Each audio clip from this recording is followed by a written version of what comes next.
Et qu'est-ce que vous aimez dans le métier d'agriculteur, le fait d'être agriculteur? Qu'est-ce qui vous plaît dans votre métier, dans votre façon de vivre? Mais on est proche de la nature, Mhm. donc on voit pousser, comme celui qui aime bien de faire son jardin, on aime bien de faire ses terres. Donc on aime bien de voir pousser ses céréales, voir pousser ses betteraves, et bien réussir sa culture. Donc on n'est pas content sur soi-même quand quelque chose ne va pas. Par exemple, pour le moment, on a le soleil, on se plaint. Les céréales ont pris du retard ou se sont développées beaucoup moins parce que, bon, dû à la sécheresse, ben, on n'est quand même pas content. Mhm. Parce qu'on sait bien que ça va agir sous le rendement. Maintenant, au point de vue financier, je ne sais pas, au point de vue financier, si on a une mauvaise récolte et qu'elle est générale, ça n'agira pas sur le portefeuille. Mhm. Parce que on pourra faire le prix fois deux. S'il y a trop peu, on se battra pour avoir de la nourriture. Mhm. Donc, c'est pas là le problème, je crois que le point de vue financier, ça ira. Quand c'est quelque chose de rare, c'est cher. Qu'est-ce que vous faites pendant ces journées de plein travail? Euh, mais disons que la journée, mon rôle pour commencer, c'est aussi de répartir la besogne. Mhm. Donc c'est la première chose. Donc de chef d'entreprise, il faut que tout le monde travaille. Donc je répartis la besogne. Donc le matin à 8h15, quand tout le monde est là, on dit à tout le monde ce qu'on doit faire. Donc on se répartit la besogne. Ensuite, moi je m'occupe surtout donc de l'entretien en culture et des pulvérisations. Ça, je me les réserve pour moi. Mais les pulvérisations des terres de culture.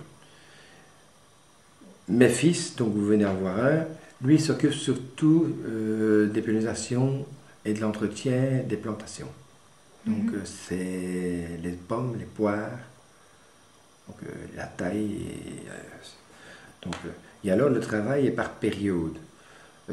Par exemple, pour lui, l'hiver, il y a la taille des arbres fruitiers, parce qu'il y a 45-50 000 arbres à tailler. Alors, les journées depuis le printemps donc jusque l'automne, parce qu'au printemps donc il y a les semis ou entretien, pulvérisation, mettre de l'engrais aux Mhm. cultures. L'été c'est surtout les récoltes, Oui. bon, et l'automne c'est aussi les récoltes et les nouveaux semis, les semis de récolte qui passent l'hiver. Donc c'est ça notre boulot, c'est surtout cela. Et alors, est-ce que vous pourriez nous dire un avantage et un désavantage dans le métier d'agriculteur? En une phrase, par exemple, aujourd'hui. L'avantage du débit d'agriculture, c'est on est indépendant. Si on a envie d'aller se promener un jour, on peut aller se promener, et le lendemain, on travaille. Mais, hein, Et un c'est un- désavantage?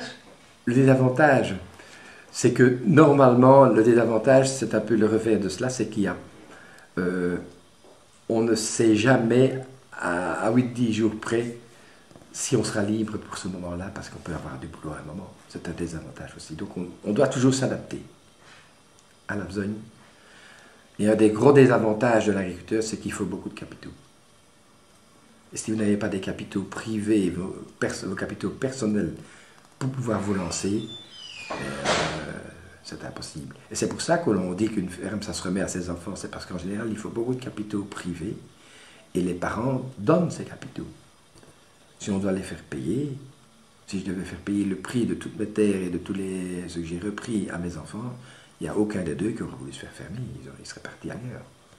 Ou ils travailleraient pour quelqu'un d'autre. Parce que je constate que pour le moment, il y a quand même de plus en plus d'agriculteurs qui travaillent pour des propriétaires.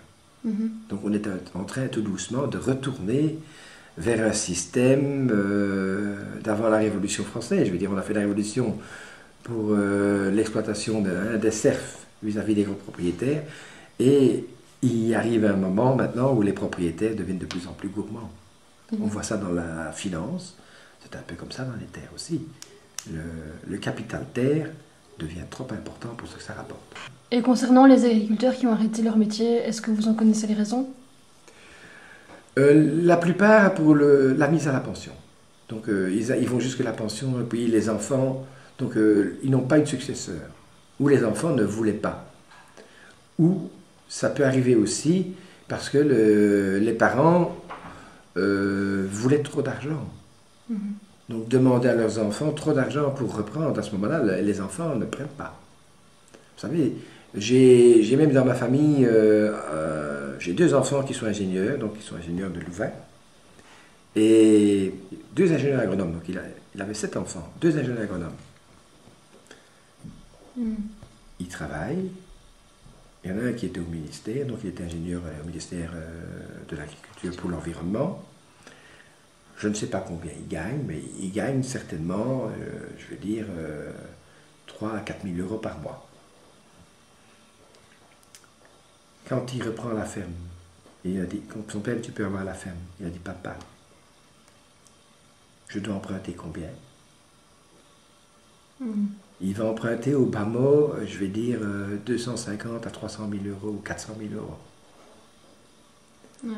Sans savoir, donc il va s'endetter, vivre moins bien, devoir travailler tout seul pour de l'incertain, sans savoir si, pour se battre dans la mondialisation, pour vendre des prix des céréales au prix mondial.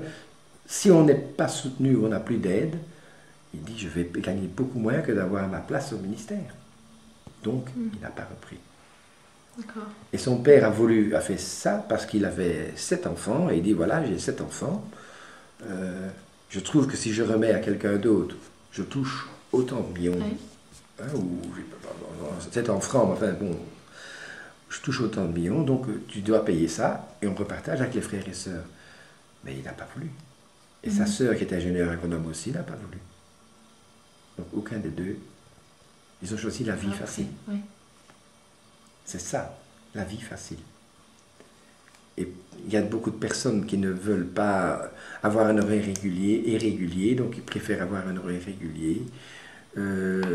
L'argent qui tombe tous les mois et la sécurité, tant que le gouvernement, je veux dire, a de l'argent. Si maintenant l'État va en faillite, ils iront aussi en difficulté. Mais ils ont choisi la vie facile.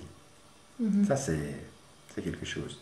Il y a peu de personnes qui veulent se mettre indépendants en s'endettant très fort. Parce qu'il ne faut pas oublier, je vous dis, un agriculteur qui se met à son compte, il emprunte, je vais dire, à peu près 5 000 euros par hectare en moyenne. Donc 5 000 euros par hectare. Si c'est 100 hectares, vous faites fois 100. Si c'est 200 ou 300, vous voyez le nombre de ce qu'il faut. Et en plus, il n'en est pas propriétaire. Il est toujours un locataire. Donc en plus, il devra encore acheter, s'endetter pour acheter des terres. Donc la somme devient rondelette. Et alors, vous nous aviez dit que dans votre famille, donc le métier passait de père en fils. Est-ce que vous en avez déjà voulu, entre guillemets, à votre père de vous avoir plus ou moins imposé ce métier finalement? On ne l'a jamais imposé. Disons, quand j'avais 15 ans, j'ai déjà choisi de prendre l'option agricole. À 15 ans, j'étais parti à l'école technique agriculture. Et pour vos enfants, c'était un choix aussi, d'avoir repris... Ah, je ne leur ai pas imposé, c'est eux qui le choisissent. Pour un père, avoir ses enfants qui continuent l'agriculture, pour moi, je suis content. Il y en a d'autres qui n'y tiennent pas du tout parce qu'ils préfèrent réaliser et vendre plus cher et avoir une reprise de goodwill qu'ils peuvent remettre plus cher que de le remettre à leurs enfants. Parce que parfois, à ces enfants, on doit presque le donner. Donc, point de vue financier, c'est pas intéressant de donner à ses enfants. C'est une satisfaction personnelle. Mais on doit faire un prix pour ses enfants plus familial que le réel prix. Donc, Parce que c'est vrai qu'avec les difficultés économiques qu'on connaît, ça aurait pu être pour eux dangereux, entre guillemets, de reprendre l'exploitation. Donc on aurait pu penser qu'ils auraient hésité. Oui. Pour mes enfants, bon, il y a toujours un risque, ils doivent réussir, bien entendu, et ils peuvent mettre en danger toute la famille. Puisque on est propriétaire, on leur remet des terres, on leur dit voilà, vous devrez nous payer un loyer et tout ça. S'ils se ruinent, ils peuvent entraîner dans la ruine les parents. Ça, c'est dans tous les métiers d'indépendance. Si vous avez un garagiste, si le père a créé un garage, a commencé avec quand il n'y avait presque pas de voiture, je veux dire en 1950, Et maintenant, le garage existe toujours, il est très important. Donc, ce serait la troisième génération. En une génération, tout peut être détruit, hein, s'il ne fait rien de bon. Idem pour un commerce, je vais dire, il y a des gens qui accumulent, qui réussissent bien, et au bout de 2, 3, 4, 5 générations, parfois, il y a une génération qui démolit tout. C'est dans beaucoup de familles, ça arrive, ça. On espère ne pas la connaître, mais ça arrivera un jour. Idem dans les familles nobles où il y a les châteaux, un jour on vend le château. Même si c'est une famille très très riche, ça ne se transmet pas. Ça se transmet, mais il arrive un moment où ça tombe. Je pense ici, par exemple, il y avait à Jauche la famille, je vais la citer, la famille de Hampkin. Donc, c'était des gens très très importants en 1830. Ils faisaient partie du gouvernement provisoire et tout ça, ministres et tout. Ils avaient chacun, je vais dire, ils étaient 2 frères, chacun 2000 hectares, et propriétaires de châteaux. Il y en a un qui est mort dans la misère et l'autre était toujours riche. Celui qui est dans la misère, qu'est-ce qu'il a fait?